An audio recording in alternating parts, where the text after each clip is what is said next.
Rennes-Saint-Etienne, c'est l'affiche avant l'heure de la finale de la Coupe de la Ligue. Saint-Etienne est la seule équipe de l'élite invaincue en 2013. 8 matchs sans défaite pour les Verts qui marchent sur l'eau littéralement. Plus longue invincibilité en cours. Rennes n'a gagné qu'un seul de ses 6 derniers matchs en Ligue 1. 3 nuls et 2 défaites. Et pourtant, vous le voyez, la route de Lorient qui a presque fait le plein. La poignée de main entre de fortes personnalités de la Ligue 1. Tout début de rencontre, un but refusé au Rennais pour une faute présumée sur Stéphane Ruffier. Regardez. Il saute plus haut que lui avec les mains.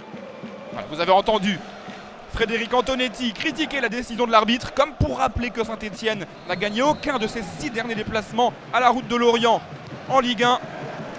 44e minute de jeu, cette fois-ci le but est validé. Romain Danzé vient ouvrir le score de la tête, le capitaine rennais. Il vient se baisser presque au niveau des genoux pour marquer ce but de la tête entre Max Gradel et Stéphane Ruffier. À peine le temps de savourer ce but, on arrive à la 45e minute de jeu et Yohan Molo qui égalise.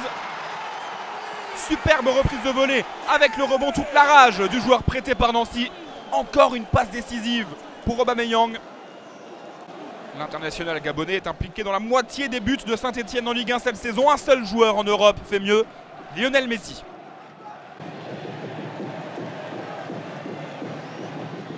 Un match qui prend une tournure complètement folle, pas de hors-jeu pour Julien Ferré, la pichenette magnifique au-dessus de Stéphane Ruffier.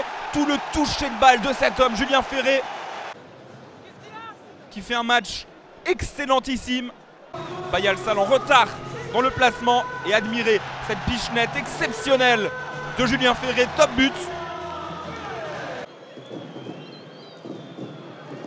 Mais les Stéphanois sont inarrêtables en ce début d'année 2013. Molo sur le côté gauche qui sert Aubameyang qui vient égaliser.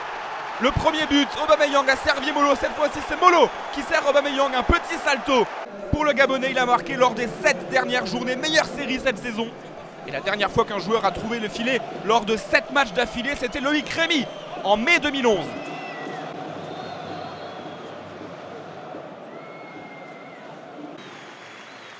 Vous voyez la joie de Christophe Galtier. Son équipe est totalement inarrêtable. 4e de Ligue 1.